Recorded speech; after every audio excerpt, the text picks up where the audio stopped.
We have several really good questions in the Q&A, and let's just get started going through those. The first one has been a popular one, and it's about how you might pose those three assumptions that you mentioned, or more the elephants in the room, I guess, with high school students. Do you think it's necessary to have that conversation at the beginning? Um, I guess it depends. I mean, as I said at the beginning, one reason why I pose those assumptions is because of the ways students come to a college classroom. I mean, this is not to say that they don't come to high school classes or middle school classes with requirements in mind, but many times that assumption is hanging in the room.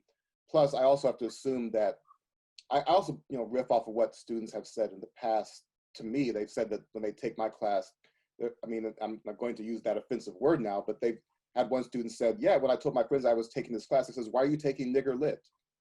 And from that, that's what I began to understand again, how, what people, they demean this literature because they believe it's worthless. It's like the man I met one time on campus who said, you can fill a whole semester with that literature. And that's another way of illustrating that this assumption that African-American literature is this tiny little thing, and that we're studying. And so and I saw in the Q&A somebody said, students, they come with some of those same assumptions. African-American literature is depressing. All it talks about is slavery. And what I try to show my students is that, yeah, a lot of it talks about slavery because if you don't understand slavery, you don't understand American history. You don't. You can't understand American history without understanding slavery. You can't really study American history without understanding slavery. And you can't understand the very culture that in which you live unless you understand how African-American literature and culture contributed to that. And so, I mean, the jazz clip I failed to play was one way of illustrating that. This is a foundational work in American culture. What do students listen to now? What kind of music they listen to? How much of that is based upon African-American culture? Probably most of it. And yet, the people who created that literature and that culture are what don't get studied. But you can't understand that culture unless you understand where it came from and understand its origins. And so I think it's important to open perhaps that way to say, what is it that, what do you listen to? What do you listen to outside the class? What kind of, music do you like? Do you know where that music came from? Do you know what it's based upon? Do you, the ideas that people are expressing, whether complex or simple, do you know where that's coming from? And to be able to talk about how much of that culture is walking into the room with students, that's another way of opening up conversation. How much do you know about that? I saw somebody said in the Q&A that students might know about MLK, and they might know about Malcolm X, but they don't know about anything earlier. Well, this is an opportunity to say you can't have a Martin Luther King Jr., and you can't have a Malcolm X unless you talk about, say, Frederick Douglass or Harriet Jacobs or Phyllis Wheatley or a Du Bois, or Marcus Garvey. All their ideas came from earlier influences. And so the people that they revere or that they know about, there's not a single word that comes from them that does not have its origins in earlier literature and earlier figures. Martin Luther King Jr. is basing a lot of the way he spoke was based upon an African-American sermonic tradition. Malcolm X's father was a follower of Marcus Garvey, and a lot of his ideas come straight from Marcus Garvey. So everything is connected, everything is rooted. These influences are everywhere. And that's one way of opening up the conversation. So the way I approach things may not work necessarily, but a way of just getting students to think about what they walk into the room with is one way to start that. Thank you. So the next question is a two-part question, really, and it has to do with Douglass's "What to the Slave is the 4th of July" that you mentioned. Mm-hmm. So this person was wondering, do you teach that whole speech in its entirety, or do you kind of look at an excerpt? And then what sort of assignment or analysis do you have your students do with that work? A couple things. I mean, first of all, yes, I teach the whole speech, although we typically don't go through the entire speech. I usually stop around the point where what I try to show the students when I talk about it is how the sheer genius of it, which is that Douglass actually writes a real 4th of July speech, in which you're supposed to talk about, the founding fathers and the origins of the country and how they fought against oppression and everything else. And then he turns it all around and says, basically, all these people are hypocrites, and all of you are hypocrites, and you're all liars, and this is terrible. But the way he does that is ingenious, because he shows that I know your history better than you do, which is probably true today still. Douglass knows American history more than most of us. And then he turns around and says, and knowing that history, explain slavery to me. Explain why slavery even exists. And I walk the students through the way that he just sets up his audience and then shows them, you don't make any sense. None of you make any sense right now. And then that's where we stop. But I also talk about the sort of literary devices, the rhetorical devices he uses. But it's a great way of showing how you just write a really good speech. And I break down the speech into its different parts to show students, this is how you frame an argument. This is how the kind of way you set up an audience. You have to show that you know what you're talking about. We talk about the parts of a good speech, from classical rhetoric. And and Douglass, of course, is somebody who studied classical rhetoric himself. And I show this, and he shows us how to make a really good speech and how to wind up an audience and then bring his point home. And I want to show them that that's how you do it. And so the assignments I asked them to do is I want them to show me, how does Douglass, win over his audience? How does he build his argument?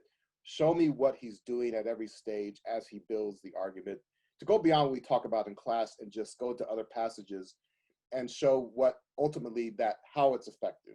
So explain to me how it really works.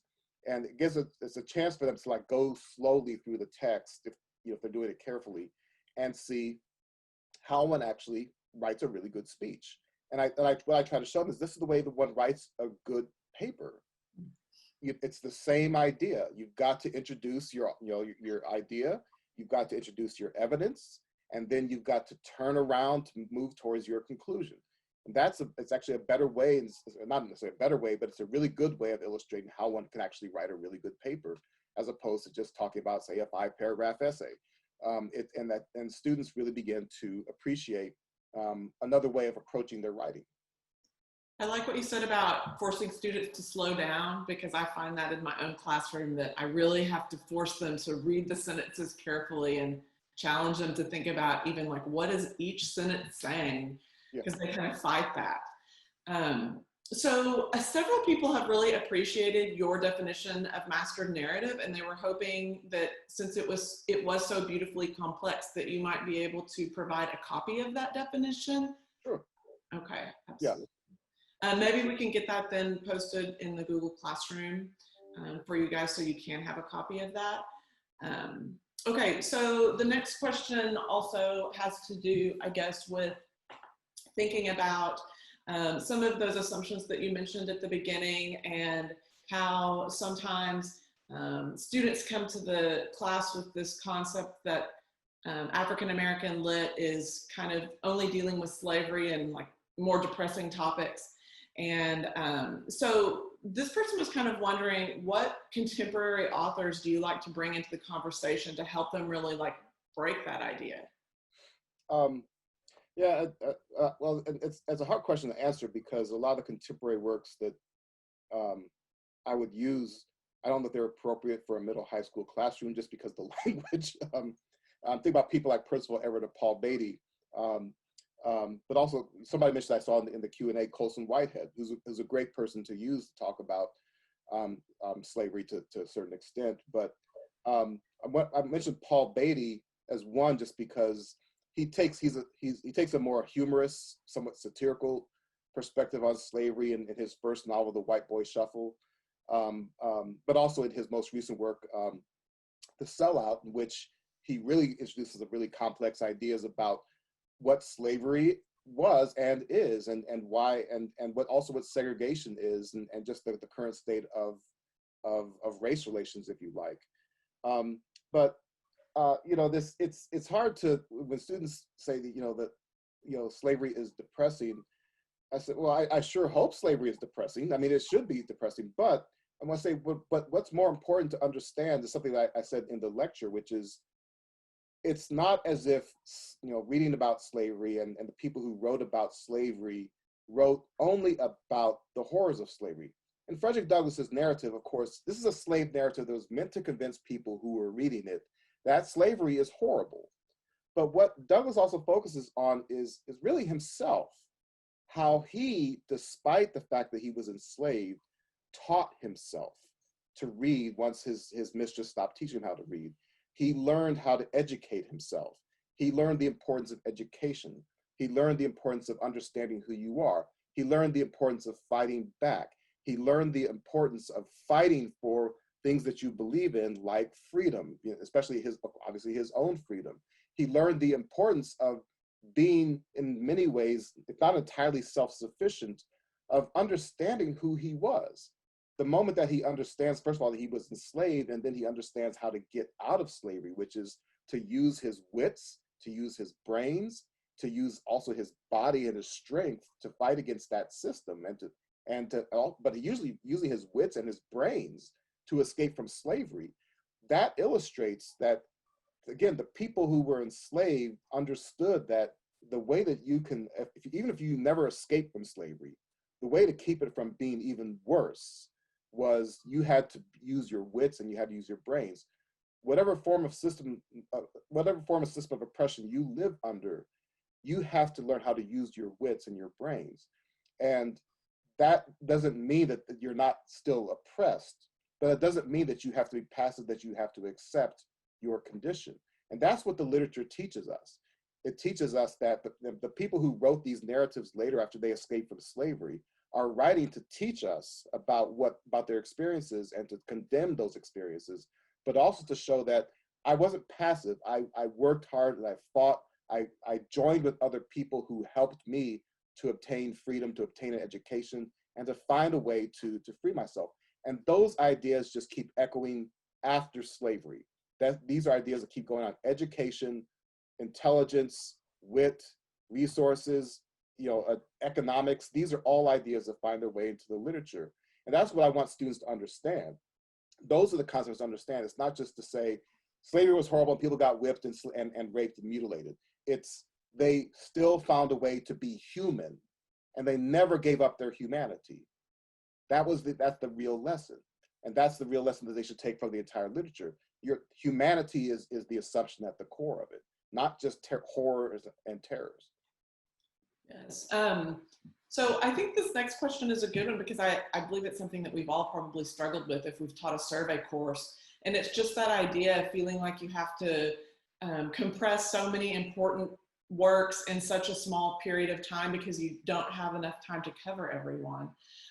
So this person was really wondering, do you have some suggestions for providing breadth in a survey class where you do have just a limited amount of time? Do you bring in those concepts like double consciousness and apply them then to maybe other authors that you're looking at, or how do you juggle that?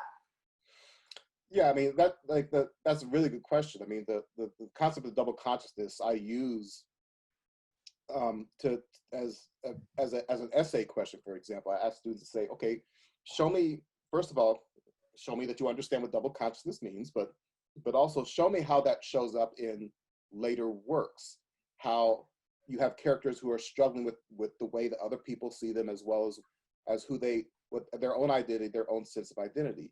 Invisible Man for me is the perfect work for that, because we could talk about that all day long, especially at 581 pages, we can talk about it all day long. But there are many other examples. I mean, whether it's in Morrison or Zora Neale Hurston, where you have authors who are in many ways, or even people like I mentioned, Percival Everett, Paul Beatty, Gloria Naylor, people who are struggling with their sense of identity because they're trying to please one group of people at the same time that they're trying to understand who they are.